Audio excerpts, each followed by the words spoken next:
Kapag namatay ka, makikita mo pa ba ulit ang pamilya mo sa langit? Akala ng marami wala nang alaala sa kabilang buhay.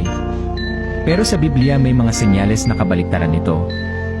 Sa Mateo 17, nakita ni Pedro, Santiago, at Juan sina Moises at Elias sa pagbabagong anyo ni Jesus. At nakilala nila agad ito. Sa Lucas 16 na, sa kwento ng mayaman at Lazaro. May alaala, may pagkakakilala, at may pag-unawa pa rin pagkatapos ng kamatayan.